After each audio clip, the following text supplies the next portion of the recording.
وصحبه ومن والاه ومن تبعه بإحسان إلى يوم الدين. We welcome back our Glenn brother, our Glenn Silver, the same Glenn Silver that he went through this long operation. Alhamdulillah, he came out well, and that's a blessing of Allah subhanahu wa ta'ala, that within a short time he's here with us, inshallah, helping. This lecture, as the other ones, will be inshallah taped. Basically, what is the objective here is to educate the community on understanding the American system, how it's function, what is it, and how we need to deal with it in this regard. We'll see if we will need to have another session for next week. But to start with, as an introduction, and then the bulk of the time we'll go to Brother Glenn. This country is based on separation of powers. So basically we have three main institutions that need to be considered. The executive branch that represent the president and the people around him. We have the courts, and then we have the legislator, that is the Congress. So the laws are made by the Congress, and of course this is man-made laws, and executed by the executive branch in this regard. And if there's any dispute, it goes to the courts. Now this is on the federal level. On the state level, similarly, we have governors, and we have local legislators, and we have also state courts. So there's a federal system, there's a state system. This should have become clear when the Supreme Court struck this abortion law that go back to the 70, Roe versus Wade, and it sent it back to the states. So for example, if you want to have a driver license, you go to the state. If you want to have a marriage license, you go to the state. If you want to start a business, you go to the state locally, and so on and so forth. There's a federal tax system, and there is a state tax system. Now, the income tax, there are states that does not have income tax, like Florida, for example. If you live in Florida, there is no income tax. If you live in North Carolina, you all know that there is taxes in here, 5% and above in this regard. There is local law enforcement, and there is federal law enforcement. So the local, law enforcement, you have each county, they have their own police. City, they have their own police. And there is the State Bureau of Investigation, the SBI, that is a local authority. There is federal authority, which is the Federal Bureau of Investigation. And we keep telling the people, don't ever lie to a government agent, just be silent. If there's an issue that you do not want, the law allows you to remain silent. Because the moment that you lie to them, that's something that could get you in trouble. Because as a Muslim, we know what they have done. They will offer you become an agent, or we'll send you to jail. You do not have a third choice in this regard. So understanding this dynamics, we need to, as people who live here, we need to understand those aspects very well. Now, back where we come from, many of the immigrants, of course, Brother Glenn is indigenous. I'm talking about the immigrants like myself. Either the king, the president, or the emir is everything. He is the one who makes laws. He is the one who executes the laws, and he's the one who judge. He's the one who can take people from the street and put them in jail for years without reason. He's the one who can take people from the street and put them to death and you do not really need to have a strong reason except that they oppose you and this and this and that. And here, this is not the way. And you have seen that how the FBI went to the house of former President Trump and searched it. You have seen how the FBI went to the current president house in Baltimore, Maryland, and searched it in this regard. So that aspect we need to understand that, there is a law. It's a country of laws. Yes, the people who have money can get away with many crimes. But on principle, back home where we come from, if the police is following you, you do not know, is he following you because he's going to take you to jail because they do not like you, or he's following you because you were speeding, or you do not know what will be the consequence. And here, if you are a U.S. citizen, you cannot be taken by police for no reason. If he stops you on the way, for a ticket or what have you, that's something that he have the right to. But he will tell you the first things that if they want to arrest you, you have the right to remain silent. This is very, very important because we have seen all those very important people, when they get into trouble, they just plead the fifth. So they would not even, want to discuss or answer questions in this regard. Many of these things become so important if a Muslim family get involved, for example, with the social services, where they threaten to take their children and so on and so forth. So there is this whole circle and whole loops that are there.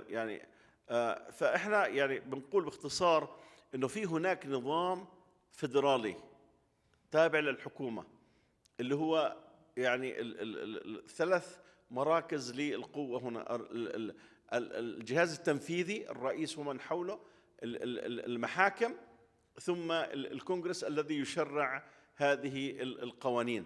كذلك على مستوى الولاية هناك الحاكم، هناك الليجسليتر موجود على مستوى الولاية، ثم هناك المحاكم. في هناك قوانين تعتبر قوانين فيدرالية، مثلا لما إنسان يتهم مثلا بأنه جاسوس لروسيا، هذه جريمة فيدرالية، الستيت ليس لها دخل فيها، والقوانين هناك فيدرالية في هذا الشأن.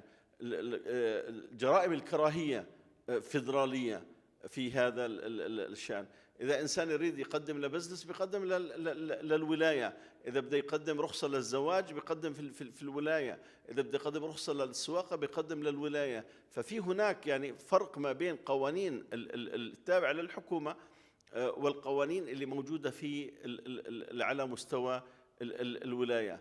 وفهم هذه الأشياء أنه إذا الإنسان كان أو عنده الجنسية في هذا البلد، فما بالإمكان يجوا سواء كان البوليس المحلي أو مكتب التحقيق الفيدرالي أو مكتب التحقيق المحلي، أنه يجي يعتقلوا واحد بدون أي سبب. بيقدروش يجوا يفتشوا بيتك بدون أي سبب إلا إذا أنت سمحت لهم. أما إذا قلت له أنا بدي قرار محكمة، لازم أروح على المحكمة وأجيب قرار. طبعا القرار مش سهل، بده يسأل القاضي ليش بدك تروح على بيته هذا؟ شو بدك منه؟ فلازم يقدموا أسباب مقنعة. فنقول إنه هاي القوانين البلد فيها قوانين، ولكن في نفس الوقت الذي يملك الأموال ممكن يرتكب جرائم عدة ويمشي حاله من خلال محامين قادرين. الإنسان الذي لا يملك المال أو الاتصالات مع آخرين في موقع القرار، تجد هذا الإنسان يعرض عليه أنه يلا اعترف أنك مذنب حتى لو لم يكن مذنب، ويدفع ثمن باهظ في هذا الشأن. One final thing that I want to discuss, how the decision in this country is made when they make a law or when they make a decision of pertaining to something overseas, from giving money to a country or taking a stand from a country and so on and so forth. What we need to realize in this case is this is not a decision that the president make. And this is not the decision that, is just taken by one person. There are many input that come into such a decision. For example, when we talk about the American system is not just the government. It's not just the courts. It's not just the Congress. It's not just the law enforcement.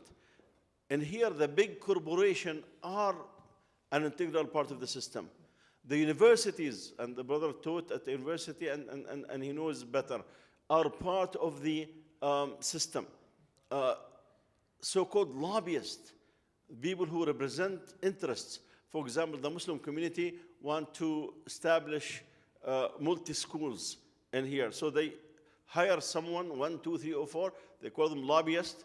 They pay money. They go and talk to the people locally in the legislation and try to get them to approve certain laws or not to approve certain laws.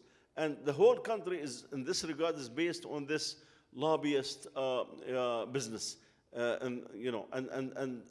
We have witnessed this closely when the masjid was, want to expand in this regard. I remember some of the brothers went to the local representative, and the first question he asked them, who's your lobbyist? Because he wants to know who's, contributing to the campaign. You know of cases where basically someone contributed, $30,000, $40,000 to a campaign through himself or herself and their workers in a company by writing fake checks that comes actually from the head of the company, and suddenly you hear that they got a grant from the government for $50 million. So this all is part of how these things function in this regard. So this is a summary, but we want to give the people watching the live presentation or local here is that you need to get to know more of how the system functions, because one day or another you're going to get into a situation, we hope inshallah all will be good, but there's sometimes a situation where it's not that good. Somebody would just lie to authorities, and then there's a cascade from there. We have cases. I mean, there are cases in this community when we have the case of the 7 and Brother Jude, Allah have mercy on him, where basically brothers would come to me and said, I had an FBI agent came to me and asked me, do you know so-and-so? I said, no. And then he bring a picture of the two of them. He said, isn't this you with him? So he said, yeah, I lied to him. But then he's now telling me this is, a crime, lying to another agent. Yeah, the brother can explain more. You are either become a spy for us in the Muslim community in the masajid, or you're going to go to jail. And the brother actually said, of course, brother, being a spy, you are selling this dunya totally. As a Muslim, you should sell the dunya and keep the akhirah. But to become a spy, you are selling your akhirah and keeping this dunya, and direct them to talk to, to a local lawyer and see their option, basically what it is. So even this small, line. Do you know such and such? No, I do not know him. Yeah, this is your picture with him. And this could put a person into a system. Same thing if they come to your business or you come to your home. We want to search it? No. You do not allow them to search. You do not allow them to enter even. Saying, well, if you want to enter, I don't have an issue. Just go and get me a court order in this regard. So those are all part of the rules. They cannot just come and grab you from your home or from the street and put you in jail. There has to be a decision by the courts, and you will be in front of a judge. This needs to be clear. For the sake of the time, inshallah, I'll transfer to Brother Glenn Silver. Allah subhanahu wa ta'ala, alhamdulillah, took care of him. He's here back with us to discuss some other aspects of the American system. You could just hang it there on your thumb. Okay. Assalamu alaikum wa rahmatullahi wa barakatuh. All right, Jazakallah khair, Bismillah, Jazakallah khair for being here. 32 days ago today, I was recovering from open heart surgery. So it's a testimony to the mercies of Allah subhanahu wa ta'ala that I'm here and happy to contribute. One thing, and Jazakallah khair Sheikh for the great job of the broad overview, but I do want us to understand that there's one thing that another thing sort of at a personal level, because we've had a case in this community. The difference in the civil court and the criminal court. Divorces, things like that, marriages, somebody suing you in your business, suing you, for something, that's civil. Criminal court is different. Civil court, they will issue a judgment for you to have to pay some damages to the person if they win the suit or win the case. But in criminal court, the government gets involved and you can be locked up, put in jail. And I bring this up because there was a case several years ago right here in this community where we had a brother was going through a civil case, a divorce case, and he went to court. And some of us went to court just to show support. And while he was in the civil court, they found him in violation of a criminal statute and walked him across the hall to the criminal court and locked him up, took him to jail.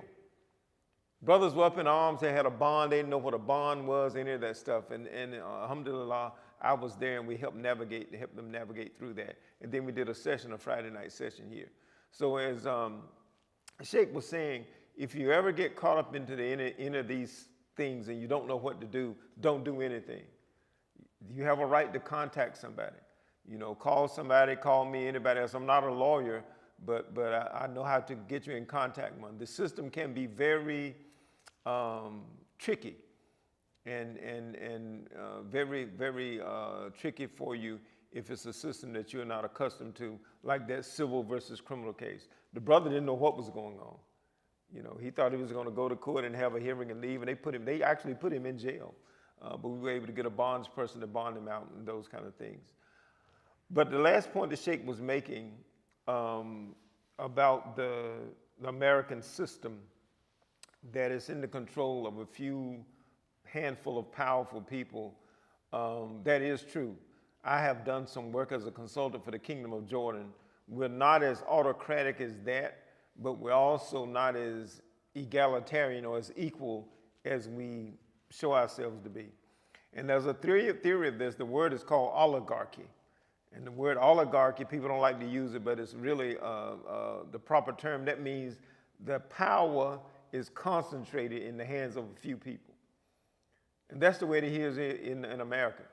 As Sheikh was telling you, I'm indigenous to America, and there are only two groups in America as far as power is concerned. White Anglo-Saxon Protestant males, and everybody else is an other. And what they do with us, they'll say, an American Muslim, an indigenous Muslim, a Jordanian Muslim, a Palestinian Muslim, a North African Muslim, and all these other kind of things is a technique to divide and conquer and keep us bickering among ourselves, that I can't sit with Sheikh because I was born in America and a revert, and he's an immigrant. And so now I let that superficial difference keep us from even doing anything. That keeps the power concentrated in the hands of a few. And so there's a theory of this in political science. I used to teach political science several years ago at the University of Florida. And it's called a power elite theory.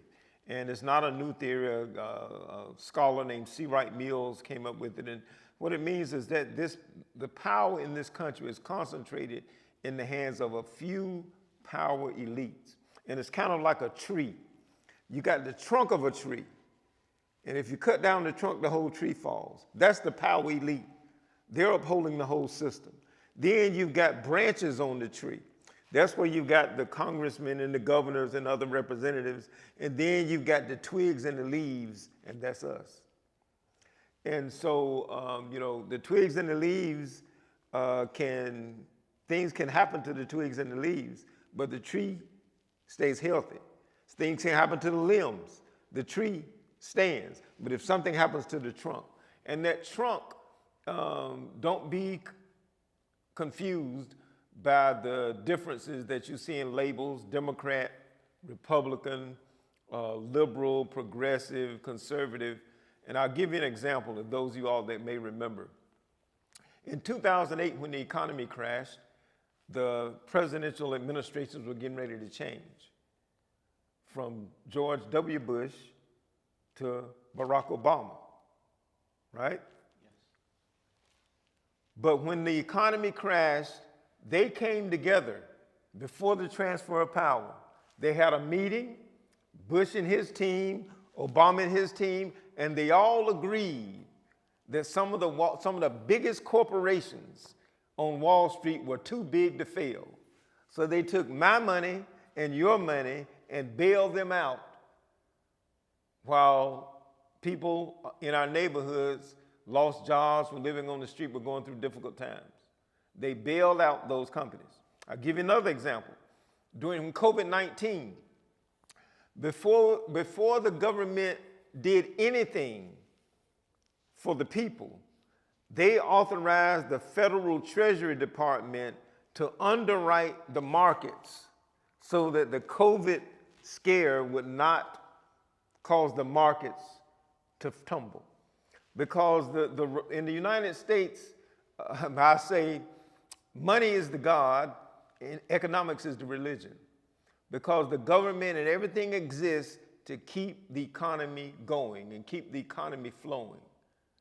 This is why you remember during the COVID, there was a lot of going back and forth over whether we should shut down and how much we should shut down and how it's going to affect the economy.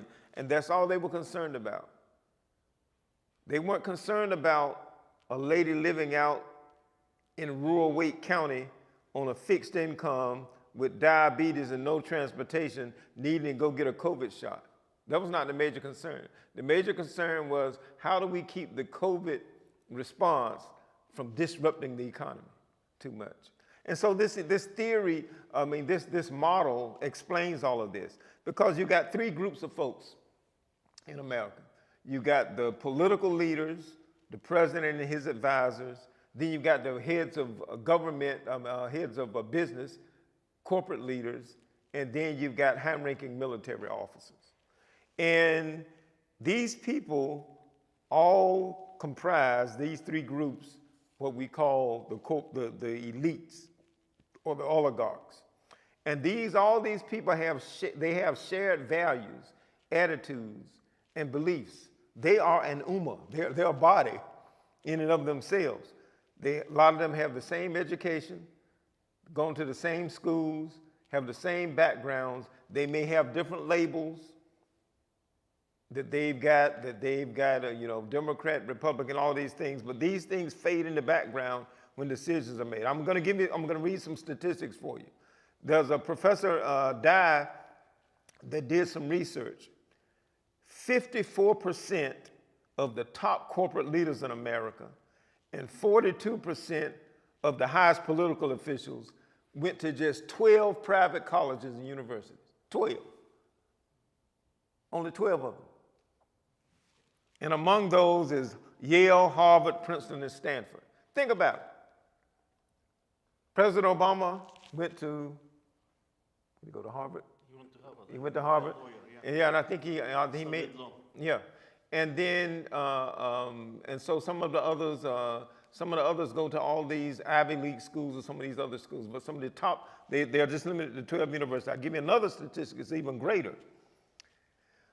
In 2011 and 2012, another researcher, Domhoff, did a study, and he looked at the connections between 9,121 government, business, and military individuals.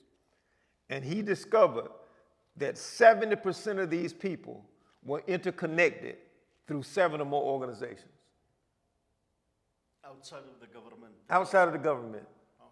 They all belong to the same country clubs, social clubs, nonprofit boards, and all these kind of things. This is the connection. And this is where the power is concentrated. When you have people running around talking about a business is too big to fail. A business is too big to fail, but a family is too costly to save. You all know that just a few days ago, I think it was the first of this month, that the additional food stamp benefits that were coming with COVID got cut. Cut it. And people in this country go hungry. In this state and in this country go hungry every night. So it's like this tree trunk. So these people make up this tree trunk. And it's not just a theory or an opinion. That's why I gave you those statistics. It's hard data to show it. And so what does this mean? Does it mean that we as public, as individuals, just throw up our hands and say, well, we're never going to change anything? No, we can't do that. Because if we did that, I wouldn't be sitting here. Because when I was born, we all wouldn't be in this room together. We definitely couldn't come through the same door because I'm too black. And how did that change? Because there was some organization and people came together and saw that this minor differences between them, the major challenge in this society was greater than the minor differences. You had black people, white people, Jewish people, Christian people, some Muslim people, everybody else in it. This is a human rights issue, and banded together to end the Jim Crow and the segregation. And the same thing can be done. We see it on some fronts, just like with George Floyd. When George Floyd was murdered, there was a lot of protests and a lot of movement that happened, and there was a lot of challenges for police reform and other things. But we have to talk about it, and inshallah, when we come back next week, we'll talk about some of the ways that we can do that. But we have to do that because there are some ways for those of us who haven't gone to those 12 universities, who are not sitting in the President's Advisory Council, to have some influence and get some ears of our representatives. We have to let them know what we like and what we don't like, what we stand for and what we don't. We have to be vocal. We have to be active at the local level. One of the most powerful organizations at the local level is the planning board because they can tell you what you can and can't do with your property. We have to be active. We have to go to these city council meetings. I know people want to vote every 4 years, but really it's what happens at the local level, who you vote for sheriff, whether he's going to enforce the ICE rules or not. That's not done by the White House. That's done by the sheriff in Wake County. So we have to understand those things, know how to engage, know how to get involved, know how to have an impact. And we have, the great thing is in this country now, we are having a higher and higher and higher and a greater number of people, Muslims, who are running for office, who are involved and engaged. And we have some groups that are educating us on how to be involved and engaged. So we can defend ourselves as Muslims and stand for our rights and push through some things and learn how the system works and then use it to our advantage. Play by the rules. Don't do anything illegal or unethical or immoral, but know how the system works and then engage the system and then work with the system, especially with our congressmen. Congressmen can help us get some things done at the local level, infrastructure things, these other things. I had a call tonight from a Catholic from a Church of Assisi because we are our IRs are part of One Wake. This is how we flex our political muscle. And I'll give you this example, and I'll turn it over to the Sheikh for closing. This is how we, even though we're the twigs and the leaves, we can have, we are responsible for keeping the trunk alive. Back to the tree metaphor. Back during COVID, Wake County got some money that came down from the federal government straight to Wake County. And the county was deciding how to spend the money. And One Wake, which we're a part of, it's a broad group, it's an interfaith group, all different denominations and religions, and we were our founding member. And I was very much involved in IR's involved getting it started. And the county was deciding how to spend the money. And we had a housing group out of One Wake, and we flooded the county commissioners with emails, calls, and other contacts, letting them know we wanted them to use that money for rental assistance. For people who had lost their jobs because of COVID, we didn't want them to get put out on the street, and that's what they did. So we can have an influence and an impact. We have to, inshallah, when we come back next week, we'll talk more about that. But that's one of the ways. The brother called me tonight about some other federal money that's coming, and he wants to use it to help people with their energy bills. So inshallah, I'll be working with him and engaging with him and telling you more about it and calling on him. But these are the ways to do it. And this is consistent with what a Muslim principle from the Quran: stand for social justice, no matter who it's against. Yes, we have the oligarchs, but we have our principles. We have the Quran and the Sunnah that directs us how to navigate this system and to tip the scale ever so slightly back to social justice. There's a story about a little boy walking on the beach, because I don't want you to get the idea because you got all these powers that is useless. And there were starfish all along the beach. And he would walk along, he was throwing the starfish into the ocean, throwing the starfish into the ocean. And the man came along and said, "What are you doing?" He said, "I'm saving the starfish."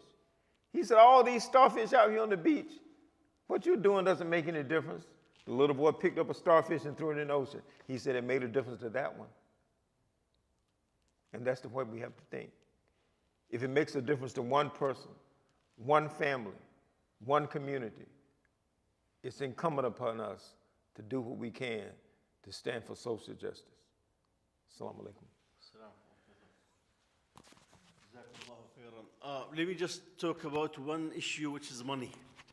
Because I thought Brother Glenn would comment on it since he did not, so let me talk. The government cannot print money. The government here cannot print money. The institution that prints money is who? The Federal Reserve.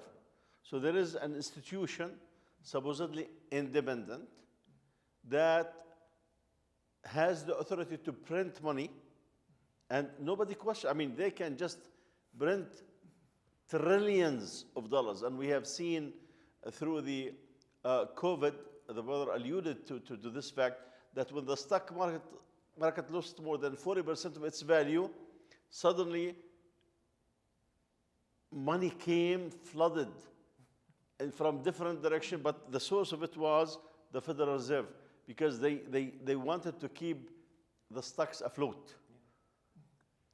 How many of you know what is money market accounts? Money market accounts? Okay, money market account is not like a checking account or a saving account. You can put your money in an account that may get you, 0 interest or 1%, 0.5%, depends on the fluctuations. So when the crisis happened in 2008, the money market accounts could not maintain their value. Because basically, those who have 401k and other accounts, you could know that if you put it in money market, it's almost safe. It does not get you much return, but it's not risky. But when the market collapsed in 2008, the money market accounts were not having a dollar for a dollar. So the Federal Reserve pumped so much money in all the accounts that are within this money market so that a dollar is for a dollar, that you do not lose a penny. Furthermore, as he said, the government bailed out many big corporations, among them Wachovia. You remember Wachovia? Before Wells Fargo, we have a big bank called Wachovia. Wachovia got involved in very risky investments. And it was within a few days that Wachovia going to go bankrupt. And if you have more than $100,000 in your account, you're only going to get $100,000 from the insurance, and the rest of the money, if it is 100,000 and 5 or 5 million, all of it would evaporate. So the government came to Wells Fargo which is a big bank. And they said, you buy Wachovia. And you have no choice. They forced them to buy Wachovia for nothing. And now you see Wells Fargo all over North Carolina. But Wells Fargo was not part of those risky investment. So when the government met to those big bankers, and they said basically, we're gonna, this star money, we're gonna give each one of you, tens of billions or hundreds of billions, depends on the need. And they will come it, except Wells Fargo. Wells Fargo, he raised his hand, he said, we do not need money. We do not need your money. And the guy in the treasury at that moment said, you're gonna take this money. And if needed, meaning if you are not gonna follow, I'm gonna talk to your board and you will be fired. Yeah. This is the trunk that the brother was talking about. Those are the trunk. And you could see a striking example in Iran. The Shah and his intelligence and his crowd and his advisor and this was the trunk. So when the revolution happened in Iran, the trunk was cut. And now there's a whole new trunk. A whole new trunk, different people. Right. There's a different tree, but there's a new trunk. While, for example, in the so-called Arab Spring, the trunk remained there. It was an attempt to try to get, some changes. But seriously, there was no, attempt to have the trunk removed, because that would mean a revolution that will change the whole setting. And Brother Glenn, clarify that what we are talking about here, all these things are extra. As long as the trunk is there, the system is there. Called the deep state in this regard, and that need to be understood. And inshallah, we'll continue with this next week, because next week will be the last Thursday before Ramadan. Believe it or not, Ramadan is coming. It will be between Maghrib and Isha. Any question or comment, inshallah? Any observation? Yes, Muhammad.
Well,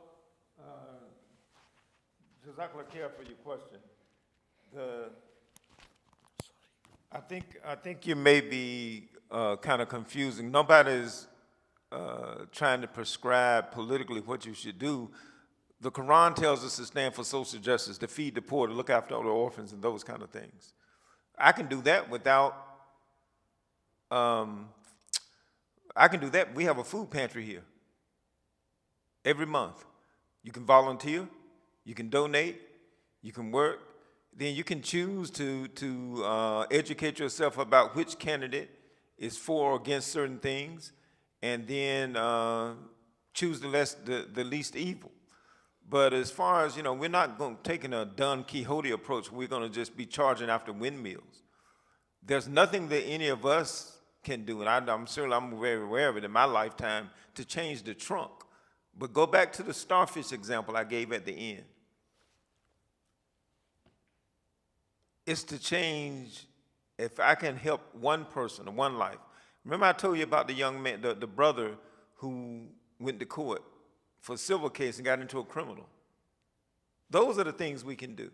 Those things make a difference in our, inshallah, in our scale of deeds.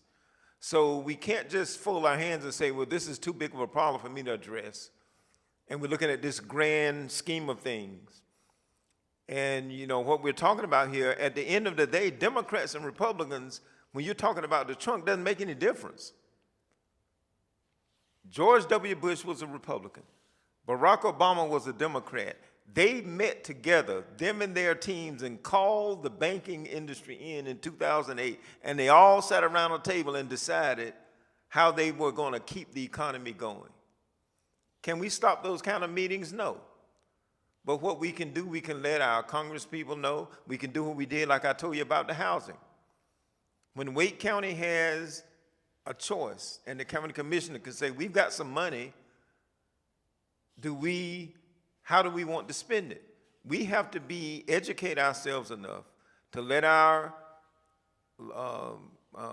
county commissioners know, we want you to spend that money to keep people housed, to keep people from being homeless. We want that money to go into domestic violence shelters. We want that money to go into hunger relief programs. We want that money to go into youth mentoring and tutoring programs. Those are the kind of things we can do to make a difference. You know, the hadith is that Allah subhanahu wa ta'ala loves deeds that are consistent, even if they're small. So I would encourage you to keep in mind the starfish, you know. Don't wait for something big and grand to happen. Make a difference in one life, in the circle of influence you have. I had a meeting today on my job, and they were saying, well, okay, we've got 850 followers in social media. We want to get it up to 1,000. Anybody have any ideas? I didn't really say anything. You know what I did? As soon as the meeting was over, I sent a message out to my circle of influence, and 10 people have started. So it's not 850, now it's 860. So we can make a difference. If 10 of my colleagues do the same thing, we'll be there. Yeah, if I may add also, we can expose the crimes of the elites, domestic or international. Yani, you have now a person who's sitting in his room. If you have a computer, you can make lots of noise. And we have seen individuals were able to make major changes just by trying to reach. Now, sometimes they do, fool the people. Sometimes they do, fake news and so on and so forth.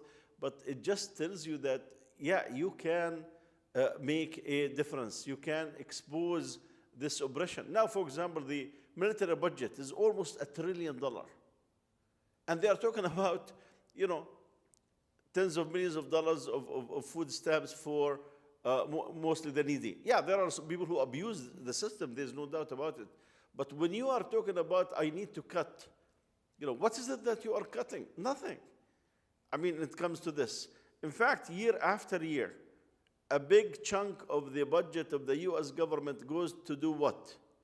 To pay the interest on the debt.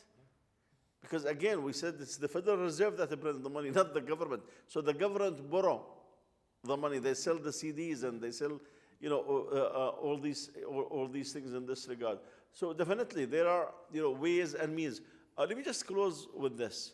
When this expansion took place, we had one lady who was a reverend. She had so much hate for the Muslims and the Muslim community and the Masjid project that she walked day and night by herself through the system and delayed this project for some time, and we ended up paying hefty money to lawyers to try to get this project going. She was by herself, but she knew how to deal with the system. I mean, I have worked with her for about 2 years, and I know, at one point she told an indigenous brother who was replacing me at one point. He was going, and then I started going myself. She said, "Get out of my face," because she felt that, I am the head of the league here. I mean, who are you to tell someone you do not, come here? But all what I'm saying, and just emphasizing that you can make a big difference. schools having, MSAs. I mean, now it's taken for granted. Go back to the old days. Our own children in the schools, Muslim children in the schools, were told at the time, you are forming hate groups. This even before September 11, way before September 11. Said, no, we want, no. So you know what we did? We just told the brothers who were high schoolers, just have a meeting with the vice principal and tell them that parents and the lawyers of the Islamic Association for Ali are coming to meet with you. Parents and lawyers.